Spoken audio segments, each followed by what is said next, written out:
الحمد لله وحده والصلاة والسلام على من لا نبي بعده صلى الله عليه وسلم أما بعد. On commence donc le 9e chapitre du livre qui concerne le destin. Le destin qui correspond au 6e pilier de la foi. Par la grâce d'Allah subhanahu wa ta'ala, on arrive donc au 6e pilier de la foi, 6e et dernier pilier de la foi, qui est la foi dans le destin, qu'il soit bon ou mauvais. Et la foi dans le destin, c'est un domaine de la religion qui est extrêmement important. D'une part, parce qu'il constitue un pilier de la foi, et un pilier, c'est ce qui constitue la fondation de quelque chose. Les piliers de quelque chose, ce sont les fondations d'une construction. Donc si un pilier venait à manquer, toute la construction s'effondre. D'où l'importance de bien comprendre, de bien étudier les piliers de la foi, afin que notre foi tienne sur des bases solides. Car si une de ces bases, si un de ces piliers venait à manquer, c'est toute notre foi qui serait compromise. Chapitre extrêmement important, d'une part car c'est un pilier de la foi, et d'autre part car le destin, la foi dans le destin, c'est malheureusement un chapitre de la religion et un pilier de la foi, et une question de la religion qui est trop souvent méconnue, voire mal comprise chez une grande partie de la population musulmane. Énormément de musulmans ont une mauvaise croyance, ont une croyance erronée concernant le destin. Et ça, c'est quelque chose qui est extrêmement grave, extrêmement dangereux pour la personne. D'où l'importance de bien connaître la chose, de bien la comprendre, de bien l'étudier, afin que notre foi ait des racines qui soient saines et, incha'Allah tabaraka wa ta'ala, donne des fruits qui nous soient profitables avec la permission d'Allah Azza wa Jal. فالدرس التاسع المعتقد الصحيح في القضاء والقدر. 9e chapitre, la croyance authentique relative au décret divin et au destin. السؤال السابع والخمسون كيف يكون الإيمان بالقضاء والقدر. Question 57. En quoi consiste la foi dans le décret divin et le destin?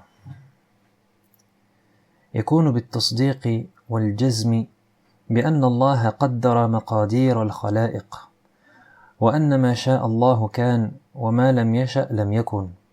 قال تعالى إن كل شيء خلقناه بقدر. La foi dans le destin, c'est affirmer fermement, résolument, qu'Allah Azza wa Jal a assigné une prédestination à toute créature. C'est-à-dire qu'Allah a prédestiné tout pour chaque créature. Chaque créature, Allah lui a tout prédestiné. Et que ce qu'Allah a voulu qu'il advienne, c'est advenu. Et ce qu'Allah n'a pas voulu qu'il advienne, n'est pas advenu. Ça, c'est en résumé comment est-ce qu'on prête foi dans ce 6e pilier de la foi qui est le destin. C'est affirmer qu'Allah a assigné une prédestination à toute créature. Allah a prédestiné toute chose pour toute créature. Et que ce qu'Allah a voulu qu'il se passe, ça s'est passé. Et ce qu'Allah n'a pas voulu qu'il advienne, ce n'est pas advenu et ça ne s'est pas passé. Allah Azza wa Jal dit dans le 49e verset de Surat Al-Qamar, nous avons prédestiné la création et la mesure de toute chose. Inna kulla shay'in khalaqnahu biqadar. Nous avons prédestiné la création et la mesure de toute chose. السؤال الثامن والخمسون كم مراتب القدر. Question 58. Quels sont les degrés du destin? مراتب القدر 4. les degrés du destin sont au nombre de 4. Et ça, c'est une question qui est extrêmement importante. C'est la question centrale du chapitre. Les degrés du destin. Ces degrés du destin qui sont au nombre de 4, c'est ce qui va nous permettre, Inch'Allah, c'est ce qui va nous donner les clés pour comprendre ce chapitre qui est le destin. Donc si on a compris ces 4 degrés, ce qu'ils signifient, ce qu'ils impliquent, si on les a compris, on comprendra et on aura les clés pour comprendre et avoir les idées claires par rapport à ce 6e pilier de la foi. Donc, les degrés du destin sont au nombre de 4. Et ces degrés sont la science, l'écriture, la volonté et la création. La science, l'écriture, la volonté et la création. الأولى العلم فنؤمن بأن الله تعالى بكل شيء عليم علم ما كان وما هو كائن وما يكون وكيف يكون بعلمه الشامل المحيط فلا يتجدد له علم بعد جهل ولا يلحقه نسيان بعد علم. Le premier degré de la foi dans le destin, le premier degré du destin, c'est al-ilm, la science. Qu'est-ce que ça veut dire la science? Ça signifie croire qu'Allah sait tout. Ça signifie croire qu'Allah sait tout, qu'Allah est omniscient. Allah Azza wa Jal, de par sa science, qui englobe et qui cerne absolument tout, il sait parfaitement tout ce qui s'est produit dans le passé, tout ce qui se passe dans le présent, et tout ce qui se produira et tout ce qui adviendra dans le futur, ainsi que de la manière avec laquelle ça va se dérouler. Donc Allah Azza wa Jal, de par sa science qui englobe et qui cerne absolument tout, il sait ce qui s'est produit dans le passé, il sait ce qui se passe dans le présent, et il sait ce qu'il adviendra dans le futur, ainsi que la manière avec laquelle ça va se dérouler. C'est pourquoi la science d'Allah, la science divine, son omniscience, elle n'est pas précédée par l'ignorance, si bien qu'elle se renouvellerait, de même qu'elle n'est pas suivie par l'oubli. Donc l'omniscience d'Allah, elle n'est pas précédée par l'ignorance. C'est-à-dire que la science d'Allah, elle ne vient pas après l'ignorance. Contrairement à nous, les créatures, qui, lorsque nous savons quelque chose, c'est forcément précédé par l'ignorance. Après avoir été ignorant d'une chose, on est savant de la chose. De même que la science d'Allah, l'omniscience d'Allah, elle n'est pas suivie par l'oubli. Elle n'est pas suivie par l'oubli. Encore une fois, contrairement à nous les créatures, qui lorsque nous savons quelque chose, il se peut qu'on l'oublie. Allah Azza wa Jal, sa science, elle est ni précédée par l'ignorance, elle n'est pas suivie par l'oubli. Sa science, elle est parfaite. Elle est complète. Azza wa Jal. Donc voilà pour le premier degré du destin. La science, c'est-à-dire croire qu'Allah sait absolument tout, passé, présent et futur. Et la science d'Allah, elle est parfaite, elle est complète, elle cerne tout, si bien qu'elle n'est pas précédée par l'ignorance et elle n'est pas suivie par l'oubli. Allah Azza wa Jal sait tout, subhanahu wa ta'ala. المرتبة الثانية الكتابة.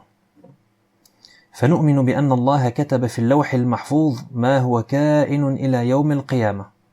قال تعالى: قال فما بال القرون الأولى قال علمها عند ربي في كتاب لا يضل ربي ولا ينسى.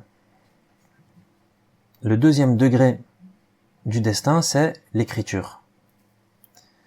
L'écriture, c'est-à-dire croire qu'Allah a écrit dans la table gardée, ce qu'on appelle en arabe al-lawhul mahfouz, la table gardée qui se trouve dans le ciel.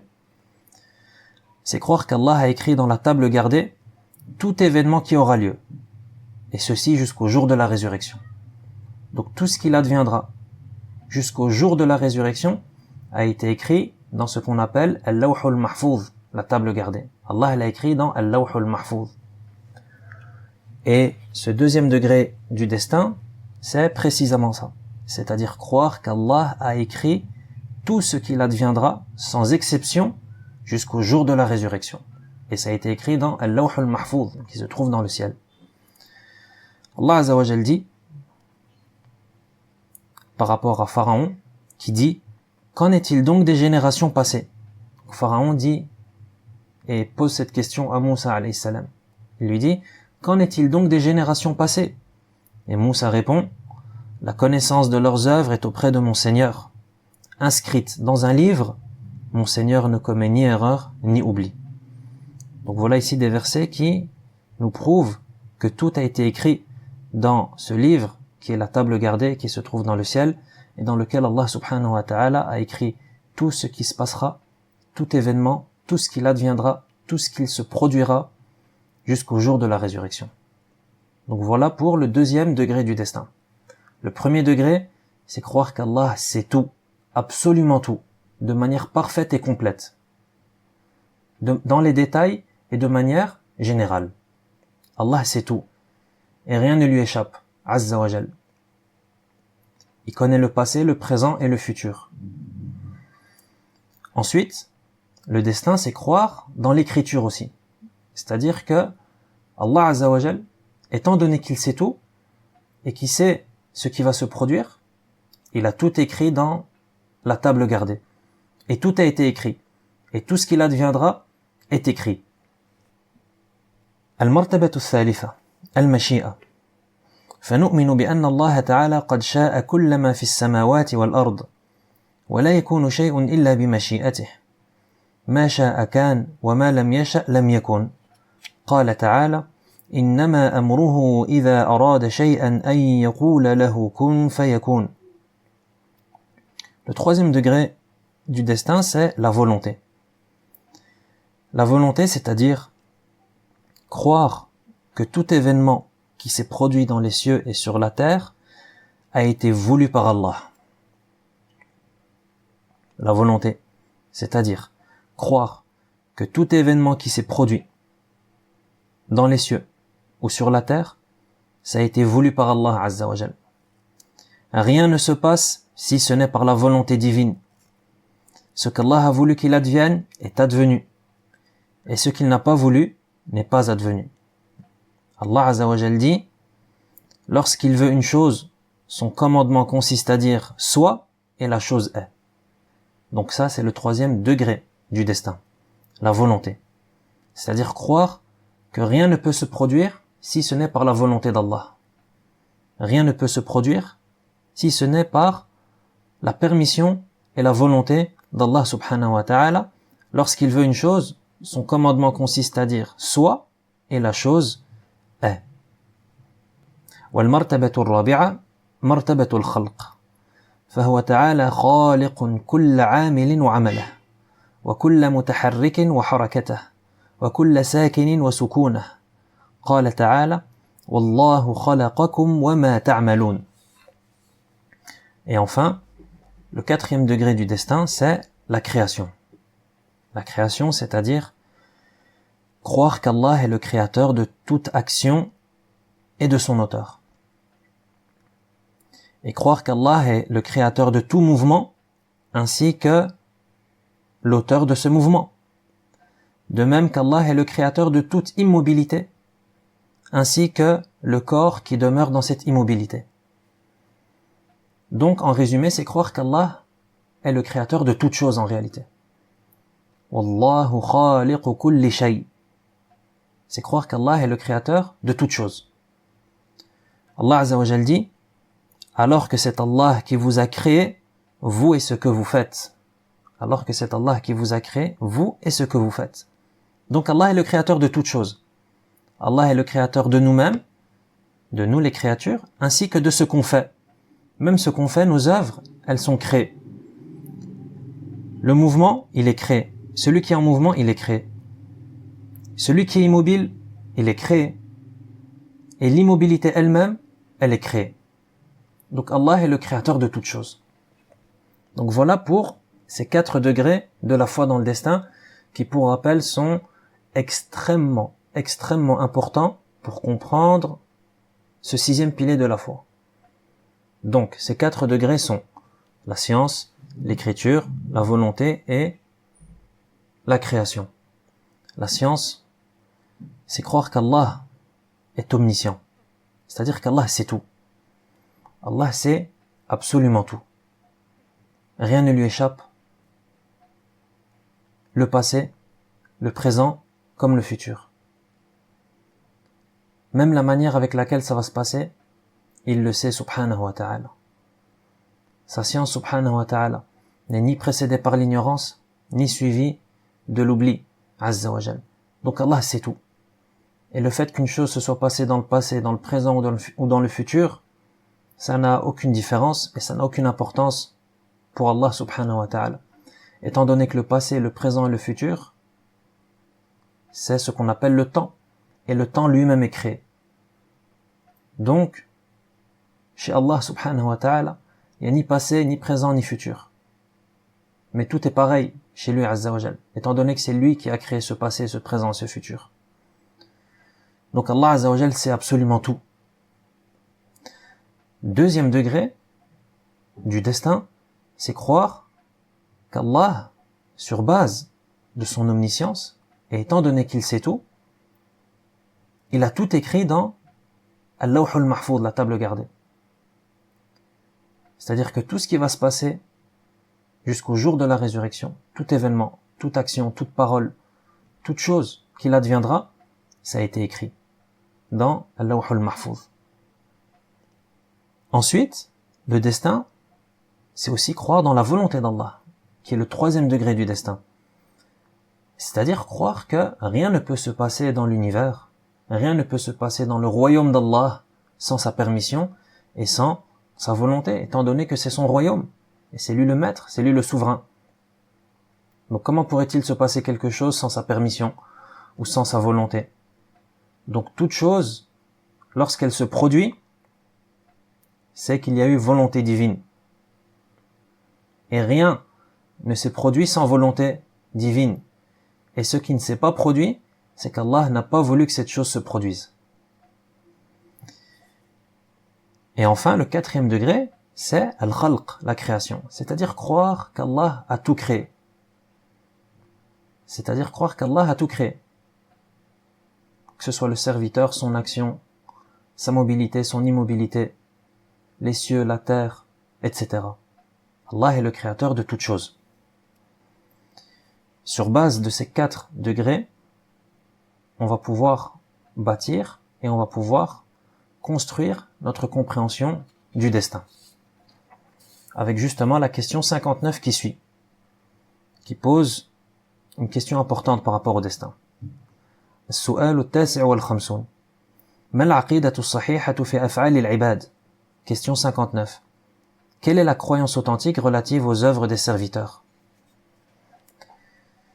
نؤمن أن للعباد قدرة على أعمالهم ولهم مشيئة وإرادة. والله تعالى هو خالقهم وهو خالق مشيئتهم وقدرتهم وأقوالهم وأعمالهم. والأقوال والأفعال الصادرة منهم تضاف إليهم حقيقة وعليها يثابون أو يعاقبون. Donc notre croyance et la croyance authentique par rapport à cela, c'est que les serviteurs, les gens, ils ont une capacité et ils ont une volonté. Ils ont une capacité d'agir et ils ont une volonté d'agir. Allah Azza wa Jalla leur a accordé une capacité d'action ainsi qu'une volonté d'agir. La volonté d'agir, c'est ce qu'on pourrait appeler aussi le libre arbitre. Et Allah, c'est le créateur des gens, des serviteurs, comme c'est le créateur de leur capacité. Et Allah a créé la personne, Allah a créé le serviteur, et il a aussi créé ce qui est en lui, comme capacité et comme volonté. Donc Allah est le créateur des gens, et il est aussi le créateur de leur capacité, de leur volonté, de leurs paroles, de leurs œuvres. N'empêche que chaque parole ou œuvre accomplie par un serviteur, elle lui est réellement assignée à ce serviteur, car il en est l'auteur. C'est pas parce qu'Allah Azza wa Jal est le créateur des paroles et des œuvres des serviteurs que les serviteurs sont indépendants et ne sont pas les auteurs de leurs œuvres. Non, les serviteurs sont les auteurs de leurs œuvres et leurs œuvres leur sont assignées. C'est pour ça qu'il dit « Et le serviteur sera récompensé ou châtié en fonction des paroles et des œuvres qu'il aura accomplies. » Donc c'est pas parce qu'Allah Azza wa Jal est le créateur de toutes choses, c'est-à-dire même de nos œuvres et de nos paroles, que nos œuvres et nos paroles ne nous sont pas attribuées à nous et ne sont pas liées à nous. Non, nos paroles et nos œuvres, elles sont liées à nous. Et c'est nous qui sommes l'auteur de nos paroles et de nos œuvres. Bien qu'elles soient la création d'Allah. Mais c'est nous qui en sommes l'auteur. C'est-à-dire que elles nous sont attribuées à nous. Et donc, on sera soit récompensé, soit châtié en fonction de ces paroles et de ces œuvres qu'on aura accomplies. وهم لا يقدرون إلا على ما أقدرهم الله تعالى عليه ولا يشاءون إلا أن يشاء الله تعالى. قال تعالى إن هذه تذكرة فمن شاء اتخذ إلى ربه سبيلا وما تشاءون إلا أن يشاء الله إن الله كان عليما حكيما. Toujours est-il que la capacité d'agir des serviteurs, elle est restreinte à celle qu'Allah leur a fixée. C'est-à-dire que lorsqu'on dit que le serviteur a une capacité d'agir, cette capacité, elle est limitée. Elle est limitée à quoi? Elle est limitée aux limites fixées par Allah subhanahu wa ta'ala et à la capacité qu'Allah lui a accordée. C'est pas une capacité qui est infinie. Tout comme ils ne peuvent vouloir quelque chose que si Allah le veut. De même que lorsqu'on dit que le serviteur a une volonté, il a un libre arbitre, cette volonté et ce libre arbitre, il reste sous la volonté divine. C'est-à-dire qu'il ne peut pas sortir de la volonté divine, comme on l'a vu dans le 3e degré du destin, que rien ne peut se passer si ce n'est la volonté d'Allah, étant donné que l'univers, la création, c'est le royaume d'Allah, et rien ne peut se passer dans le royaume d'Allah sans la permission et l'autorisation du souverain.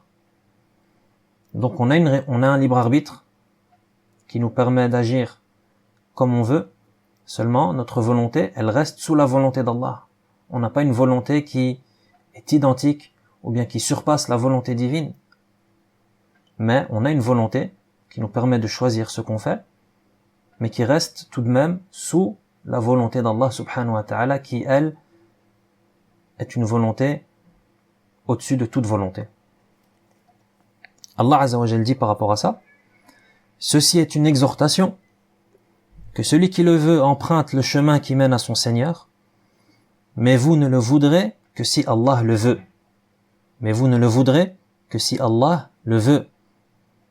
وَمَا تَشَاءُونَ إِلَّا أَن يَشَاءَ اللَّهُ إِنَّ اللَّهَ كَانَ عَلِيمًا حَكِيمًا. Allah est omniscient et sage. Donc voilà pour la question 59, par rapport aux œuvres des serviteurs. Donc notre croyance par rapport aux œuvres des serviteurs, aux œuvres des gens, par rapport à nos œuvres, à nos paroles, c'est que ces œuvres et ces paroles, elles sont créées d'Allah subhanahu wa ta'ala. Pourquoi? Car nous-mêmes, on est créés d'Allah. Et car ces œuvres, elles découlent de deux choses, de notre capacité et de notre volonté. Or, notre capacité et notre volonté ont été créés par Allah. Donc tout ce qui découle de ce qui a été créé par Allah est aussi créé par Allah. السؤال الستون هل القدر السابق يمنع العمل ويوجب الاتكال؟ Question 60. La prédestination implique-t-elle que la personne devrait renoncer à œuvrer et qu'au contraire, elle devrait totalement s'en remettre à ce qui lui a été prédestiné? Et ça aussi, c'est une question très importante, car c'est une incompréhension qui est très répandue, qui consiste à dire que, étant donné que tout a été prédestiné, étant donné qu'Allah sait tout, et qu'Allah a tout écrit, est-ce que ça veut dire que je ne dois pas œuvrer, étant donné que tout a été écrit, et que je dois m'en remettre à ce qui a été écrit, ce qui a été prédestiné pour moi? La réponse, نؤمن أن القدر السابق لا يمنع من العمل كما أنه لا يوجب الاتكال. La réponse, bien entendu, c'est non. La prédestination et le fait qu'Allah a tout prédestiné, ça implique pas que la personne doive renoncer à œuvrer. Tout comme ça implique pas que la personne doit s'en remettre à ce qui lui a été prédestiné. ولهذا لما أخبر النبي صلى الله عليه وسلم أصحابه بسبق المقادير وجريانها وجفوف القلم بها فقيل له صلى الله عليه وسلم أفلا نتكل على كتابنا وندع العمل؟ قال لا، اعملوا فكل ميسر. ثم قرأ فأما من أعطى واتقى وصدق بالحسنى فسنيسره لليسرى وأما من بخل واستغنى وكذب بالحسنى فسنيسره للعسرى. Donc le fait qu'Allah Azza wa Jalla est tout prédestiné, ça implique pas que la personne doit renoncer à œuvrer, pour sa vie future, et qu'elle doive s'en remettre à ce qui a été prédestiné. C'est pourquoi, après que le prophète sallallahu alayhi wa sallam ait informé ses compagnons de la prédestination et de tout ce qui en découle, on lui dit: ne devrait-on pas nous en remettre à ce qui nous a été prédestiné et ainsi renoncer à œuvrer? Et le prophète sallallahu alayhi wa sallam a répondu: non, œuvrez, car chacun est facilité. Et ensuite il a récité les versets suivants: celui qui s'acquitte de ce qui lui est imposé, craint Allah et croit en la plus belle récompense, nous lui accorderons de cheminer sur la voie la plus aisée. Quant à celui qui s'en montre avare, prétend se dispenser d'Allah et dément la plus belle récompense, nous lui accorderons de cheminer sur la voie la plus difficile. Surat Al-Layl, versets 5 à 10. فالمقادير لها أسباب توصل إليها، فكما أن النكاح سبب الولد والحرث سبب وجود الزرع، فكذلك العمل الصالح سبب دخول الجنة والعمل السيء سبب دخول النار. Donc la prédestination, ça n'implique pas qu'on doit renoncer à œuvrer. Pourquoi? Car toute chose prédestinée possède des causes qui permettent d'y accéder. Toute chose prédestinée possède des causes qui permettent d'y accéder. Par exemple, le mariage.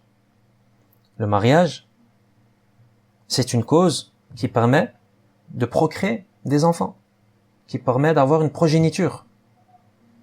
Ou encore, le labour, le fait de cultiver la terre, c'est une cause qui permet la production agricole, qui permet la culture de fruits, de légumes, etc.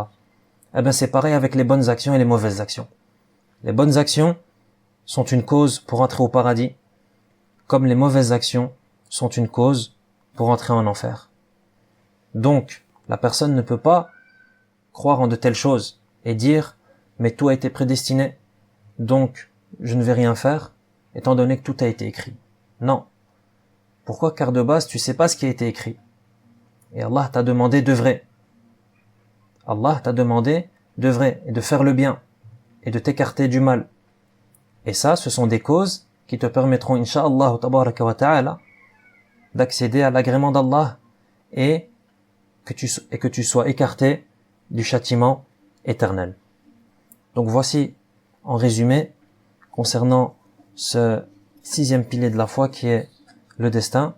نسأل الله سبحانه وتعالى أن يفهمنا حقيقة ديننا وأن يرزقنا البصيرة فيه وصلى الله وسلم على نبينا محمد وعلى آله وأصحابه أجمعين.